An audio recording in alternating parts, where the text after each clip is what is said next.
برادران ملت اسلامی، السلام علیکم ورحمۃ اللہ وبرکاتہ۔ الحمد للہ الحنان المنان الذي خلق الانسان وعلمه البيان، والصلاة والسلام على رسوله سید الانس والجان وعلى آلہ واصحابہ ذوی الخیر والاحسان، اما بعد فاعوذ باللہ من الشیطان الرجیم، بسم اللہ الرحمن الرحیم۔ وجاہدوا فی اللہ حق جہادہ هو اجتباکم وما جعل علیکم فی الدین من حرج الی آخر هذه الآیہ، صدق اللہ مولانا العظیم۔ بارگاہ رسالت مآب صلی اللہ علیہ وسلم میں درود پاک کا ہدیہ پیش کریں۔ اللہم صلی علی سیدنا و مولانا محمد معدن الجود والکرم وآلہ واصحابہ الکرام وابنہ الکریم وبارک وسلم صلاۃ دائمۃ سرمدا ابدا۔ گفتگو کے آغاز سے پہلے میں ایک ضروری بات آپ کے سامنے پیش کر دوں۔ مسجدیں اللہ کی عبادت کے لیے ہوتی ہیں۔ یہاں پر تعظیم کے لیے کھڑے ہونا جس وقت میں آ رہا ہوں، یہ میں بالکل مناسب نہیں سمجھتا۔ اپنی اپنی جگہوں پر بیٹھے رہیں، کھڑے ہونا، بلکہ اللہ کے نبی صلی اللہ علیہ وسلم نے یہ ارشاد فرمایا، جو بندہ یہ تمنا رکھتا ہے کہ لوگ اس کے لیے کھڑے ہوں، اللہ اس کو دنیا میں اور آخرت میں ذلیل فرمائے گا۔ ہمیں یہ ہرگز تمنا نہیں ہونی چاہیے کہ ہمارے لیے لوگ کھڑے ہوں، اور اللہ کی عبادت کے لیے آئے ہیں اور ہمارا سر یہاں پر صرف اللہ کی بارگاہ میں جھکنا ہے۔ اور یہاں پر اللہ اکبر جب کہا جاتا ہے، اللہ سب سے بڑا ہے، پھر کسی کی طرف توجہ نہ ہو۔ باہر تعظیم و تکریم، عزت و وقار سب اپنی جگہ پر، یہ اللہ کا گھر ہے اور خالص اللہ کی عبادت۔ بہرحال درود پاک پڑھ لیں۔ اللہم صلی علی سیدنا محمد معدن الجود والکرم وآلہ واصحابہ الکرام وابنہ الکریم وبارک وسلم صلاۃ دائمۃ سرمدا ابدا۔ اللہ تبارک و تعالی نے قرآن پاک میں ارشاد فرمایا کہ اللہ کی طرف بڑھنے کے لیے تم راستہ تلاش کرو اور محنت کرو۔ اور اللہ نے انسان کو دونوں طاقتیں دی ہیں، خیر کی بھی اور شر کی بھی، اچھائی کی اور برائی کی، دونوں کی طاقتیں اس کے اندر ہیں۔ خیر والا جو مادہ ہے اس کو اچھائیوں کی طرف لے جاتا ہے، اور شر والا مادہ اس کو برائیوں کی طرف لے جاتا ہے۔ جب یہ دونوں چیزیں انسان کے اندر موجود ہیں تو انسان کبھی نیکیوں میں غالب آ جاتا ہے اور کبھی برائیوں میں غالب آ جاتا ہے۔ یہ شروع سے معاملہ چلا آ رہا ہے، اور انہی معاملات کو لے کر انبیاء اکرام علیہ السلام بندوں کی ہدایت کے لیے آتے رہے۔ اللہ تبارک و تعالیٰ نے بندوں کو یوں ہی نہیں چھوڑ دیا، بلکہ اپنے پیغمبروں کو بھیجا، اور خیر اور شر کے درمیان تمیز سکھانے کے لیے انبیاء آتے تھے، یہی بتانے کے لیے کہ تم جس راستے پر چل رہے ہو، اگر یہ غلط ہے تو غلط اور صحیح ہے تو صحیح۔ اور آخر نبی ہمارے آقا محمد صلی اللہ تعالی علیہ وسلم کے بعد پھر یہ کام امت کے علماء اولیاء انجام دیتے رہے۔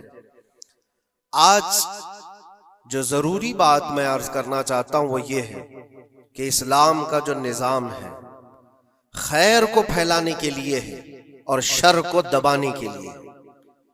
اسلام پوری طاقت اس پر لگاتا ہے کہ خیر کا نشر ہو، اس کی تبلیغ ہو، اور برائیوں سے لوگ بچیں۔ اور آپ کو پتہ ہے اللہ تعالیٰ نے ہمارا لقب قرآن میں کیا بیان فرمایا؟ کنتم خیر امت، تم خیر امت ہو، یعنی بہترین امت ہو۔ اخرجت للناس، لوگوں میں اللہ نے تم کو سب سے بہترین امت بنایا، لیکن وجہ کیا ہے؟ کس وجہ سے تمہیں خیر امت کہا گیا؟ آگے خود اللہ تعالیٰ قرآن میں فرماتا ہے، کنتم خیر امت اخرجت للناس تأمرون بالمعروف وتنہون عن المنکر، تم لوگوں کو اچھائی کا حکم دیتے ہو اور برائیوں سے روکتے ہو۔ یہ ہمارا خاصہ ہے، یہ ہماری اسپیشیلٹی ہے۔ اچھائیوں کی تعلیم دینا، اس کی ترغیب دینا، اس کی تبلیغ کرنا، اس کو پھیلانا، یہ اسلام کا نظام ہے. اور برائیوں سے روکنا، یہ اسلام کا نظام ہے. اور خیر امت ہونے کے سبب آپ کو یہ کام کرنا ہی ہوگا. لوگ اگر یہ سمجھتے ہیں کہ یہ صرف مولانا لوگوں کا کام ہے یا مبلغ کا کام ہے، مائک ملے گا تو ہی تبلیغ کرے گا، نہیں. ہر مسلمان کی ذمہ داری ہے کہ وہ خیر کو اپنی طاقت کے مطابق لوگوں میں پھیلائے، اور برائی دیکھے تو اس کو روکے. اور برائی دیکھ کر کے خاموش رہنے والے کا وہی انجام ہے جو برائی کرنے والے کا انجام.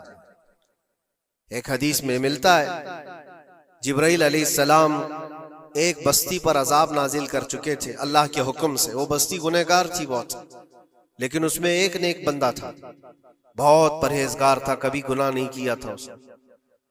انہوں نے اللہ کی بارگاہ میں پوچھا جبرائیل نے کہ مولا اس بستی میں ایک نیک بندہ بھی ہے، اس کا کیا کیا جائے؟ اللہ تبارک و تعالیٰ کا حکم جلال تھا کہ اس کو بھی اسی میں تباہ کر دو، عذاب میں اس کو بھی گرفتار کر دو. عذاب اس پر بھی آیا. جبرائیل علیہ السلام کافی دنوں کے بعد پھر رب تعالیٰ کی بارگاہ میں پوچھتے ہیں کہ اس کا کیا قصور تھا؟ وہ تو تیرا عبادت گزار بندہ تھا، نیکوکار تھا، گنہگاروں پر عذاب آیا، لیکن اس پر کیوں آیا؟ اللہ نے فرمایا وہ نیک تو تھا، لیکن اس کی آنکھوں کے سامنے برائیاں ہوتی تو اس کو کچھ فرق نہیں پڑتا تھا، یہ دیکھتا اور خاموش رہ جاتا تھا. تو گناہ کرنے والوں کا اور برائیوں کا اڈا سجانے والوں کا جو انجام ہے وہ دیکھ کر خاموش رضامندی رکھنے والوں کا بھی وہی انجام ہوگا. اس لیے امت کی ذمہ داری ہے یہ کہ آپ اپنے ارد گرد اگر برائیاں دیکھیں اور غلط بات دیکھیں تو اس کو روکیں، اور روکنے کی آپ کے پاس جیسی طاقت ہو. زبان سے روک سکتے ہیں، زبان سے، ہاتھ سے روک سکتے ہیں، ہاتھ سے. یہ دونوں کی طاقت نہیں ہے تو دل میں برا جان کر اس جگہ سے اٹھ جاؤ، اس جگہ کا بائیکاٹ کرو. یہ تو کم سے کم کر ہی سکتا ہے انسان. ہو سکتا ہے آج کے دور میں ہاتھ کا استعمال تمہارے لیے بہت مصیبت بن جائے، تمہارا اس کے اوپر حکم نہیں چلتا ہو، زبان کا استعمال نہیں کر سکتے ہو، مجبور ہو. تو اس میں کیا مجبوری ہے کہ اپنے دل سے برا جان کر کے اٹھو. اور یہ بھی نہیں کرتا تو سمجھ لو کہ ایمان کا آخری حصہ بھی اس کے دل سے چلا گیا. ایمان جس کے پاس تھوڑا سا بھی باقی ہے وہ برائیوں کو دیکھ کر کے وہ برانگیختہ ہوگا، اس کی طبیعت برائیوں کو دیکھ کر کے ماننے کو کبھی تیار نہیں ہوگی. اس لیے خیر امت کا جو سٹیٹس ہے اس کو مینٹین کرنا ضروری ہے. یہی تو بات ہے میرے عزیزو. ہزار طرح کی مصیبتیں آئیں ہم پر، لیکن ہم اس مشن کو نہیں چھوڑ سکتے جو ہمارے ایمان کا حصہ ہے، جو ہمارے ایمان کا حصہ ہے. ہمیں جو برائی نظر آئے گی اس پر بولنا ہم پر واجب ہے، اور اس پر بھی خاموش اور مصلحت کی اور حکمت کی بات کر کے اس کے بہانے سے گوشہ نشین ہو جانا یہ امت کی ذمہ داری نہیں ہے. یہ تو راستہ تلاش کرنے اور بہانے کی بنانے کی ذمہ ایک سوچ ہے. باقی ہر عالم دین ہو، ہر مومن ہو، برائی کو دیکھے تو اس کا اظہار کرے اور لوگوں کو روکنے کی کوشش کرے. ایک بات اور میں بتاؤں، معاشرے میں کچھ سود خور ہیں، کچھ شرابی ہیں، اور ان کے متعلق ایسا ہے کہ وہ اچھا اثر اور رسوخ رکھتے ہیں.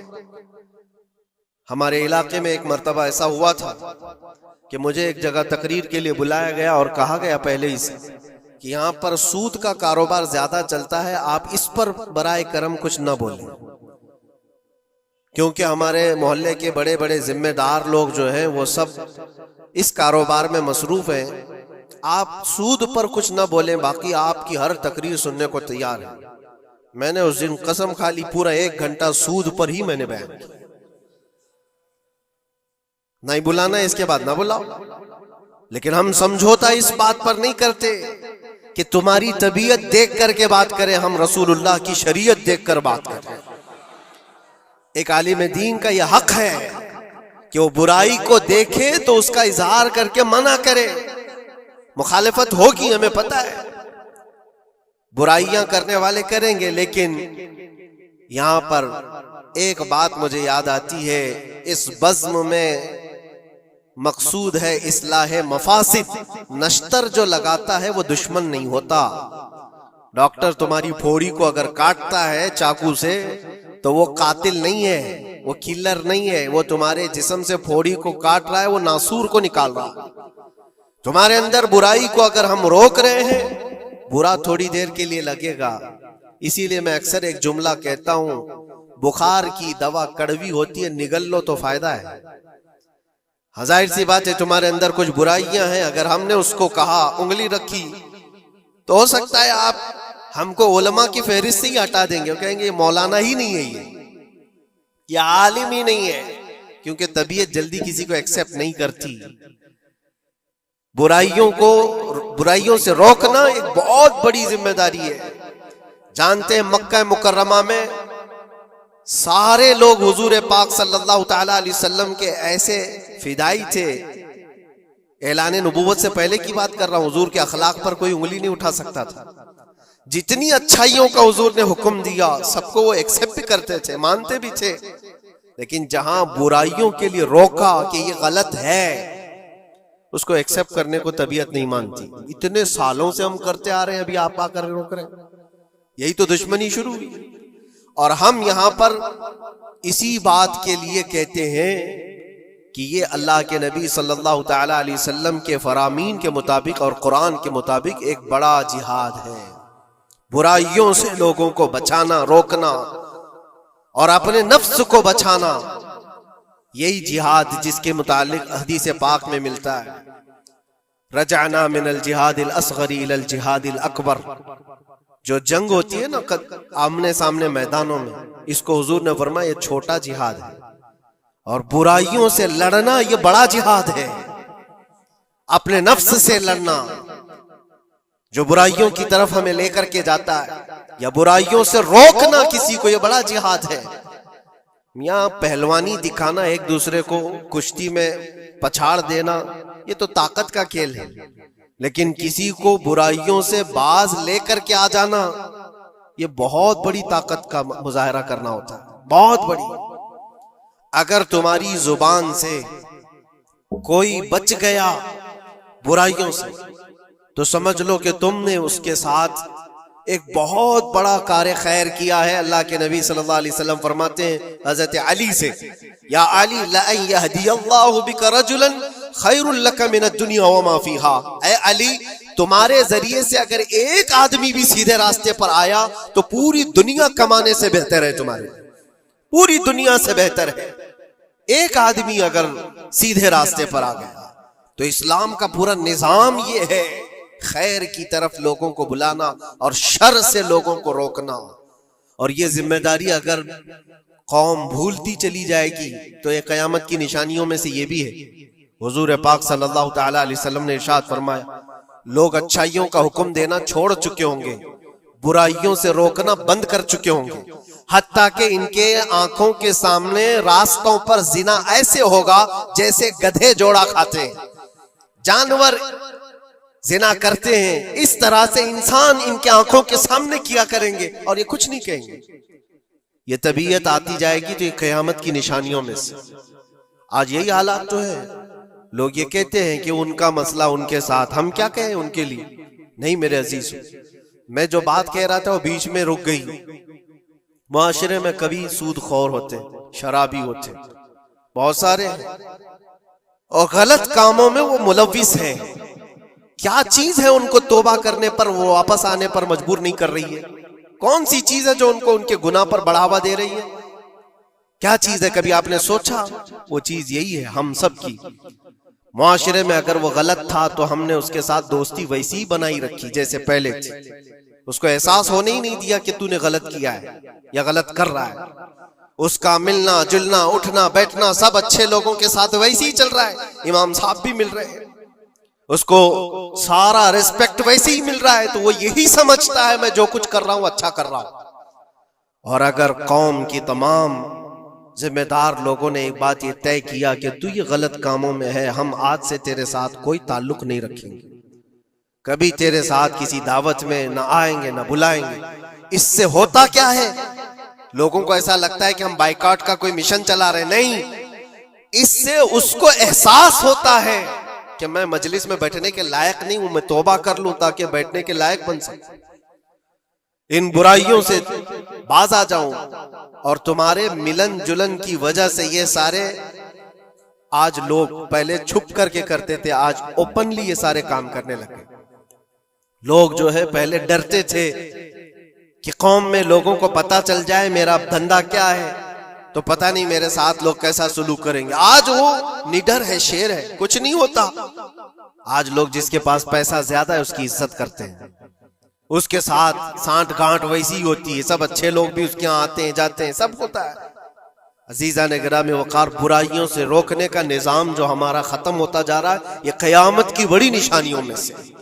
آج آپ کی اور ہماری ذمہ داری اتنی تو ہے کہ ان محفلوں سے اپنے آپ کو دور کر لو جہاں یہ سارے کام ہو رہے ہیں۔ غلط جو بھی ہے اس کو تمہارا دماغ خود ہی پہچانتا ہے غلط کیا ہے۔ اللہ تعالیٰ نے اتنی ہدایت ہر بندے کو عطا کی، ہر بندے کو۔ اللہ نے قرآن میں فرمایا الم نجعل له عینین ولسانا وشفتین وہدیناہ النجدین، ہم نے دو چیزیں ایسی نہیں دی ہیں تمہیں جو خیر اور شر کو پہچانتی ہیں۔ ہر انسان، آپ کو کسی نے بتایا نہیں کہ آگ گرم ہوتی ہے، بچپن سے بتایا نہیں جاتا ہے، انسان اپنی خود تجربات سے یا دیکھ دیکھ کر کے سمجھتا ہے، وہ آگ میں ہاتھ ڈالتا نہیں ہے۔ کیا اس کی کوئی ٹریننگ دی گئی ہے بچپن سے کہ آگ میں ہاتھ ڈالنا نہیں چاہیے؟ تمہاری طبیعت نے خود ہی فیصلہ کیا ہے کہ یہ جلاتی ہے چیز، یہ گرم ہے، یہ نقصان دہ ہے۔ تو یہ ہدایت اللہ نے ہر بندے کو عطا کی ہے۔ کیا آپ نے اپنے بچوں کو یا آپ کو کسی نے بچپن سے سکھایا ہے کہ جو گندگی ہے، جو غلاظت ہے، پخانا ہو، گوبر ہو، یہ نہیں کھایا جاتا؟ یہ چیزیں سکھائی نہیں جاتی، انسان کی طبیعت میں ہے کہ اس کو ایکسپٹ نہیں کرتی طبیعت، دماغ خود ہی کہتا ہے یہ گندی ہے، یہ بری ہے۔ تو اتنی ہدایت تو اللہ کی طرف سے ہے خیر اور شر کو پہچاننے کی، اور کچھ ایسی باریکیاں ہیں جس کو علماء بیان کرتے ہیں یہ برا ہے اور یہ اچھا ہے۔ عزیزان گرامی وقار، آج امت کی یہ بہت بڑی ذمہ داری ہے جس کو فراموش کیا جا رہا ہے۔ اس ذمہ داری کو ایسا نہیں ہے کہ صرف علماء نبھائیں گے، عوام الناس کو بھی اس ذمہ داری پر آنا چاہیے۔ آواز ہر برائی کے خلاف اٹھاؤ، اور یہاں تک کہ اس پر اگر تمہاری موت بھی آتی ہے تو وہ شہادت کی موت ہے، وہ شہادت کی موت ہے۔ برائیوں سے روکتے ہوئے اگر کوئی قتل ہو گیا یا اگر کوئی دنیا سے انتقال کر گیا تو اس کی موت کو شہادت کی موت قرار دیا گیا ہے۔ یہاں تک کہ ایک حدیث میں یہ بھی ملتا ہے کہ کوئی بندہ حضور پاک صلی اللہ تعالی علیہ وسلم کے بتائے ہوئے تعلیمات کو لوگوں تک پہنچانے کا سفر کر رہا تھا، لوگوں کو اچھائیوں کا حکم دینے کا سفر کر رہا تھا، برائیوں سے روکنے کا سفر کر رہا تھا، اس دوران اس کا انتقال ہو گیا تو حضور فرماتے ہیں اس کا درجہ نبیوں اور شہیدوں کے بیچ میں ہوگا قیامت کے دن، اس کو درمیانی حصے میں رکھا جائے گا نبیوں اور شہیدوں کے بیچ میں، کیونکہ ایک بہت بڑی ذمہ داری اٹھا کر چل رہا ہے وہ، بہت بڑی ذمہ داری۔ اب یہ ضروری نہیں آج مجھے یہ مائک ملا یا کوئی بہت بڑا پلیٹ فارم ملا جو مجھے لوگ سن رہے ہیں، ہماری ذمہ داری بڑی ہے۔ آپ کو آپ کے گھر کے بچے سن رہے ہیں، آپ کسی جگہ پر مینیجر ہیں تو آپ کے ماتحت رہنے والے جو کام کرنے والے ہیں وہ آپ کو سن رہے ہیں۔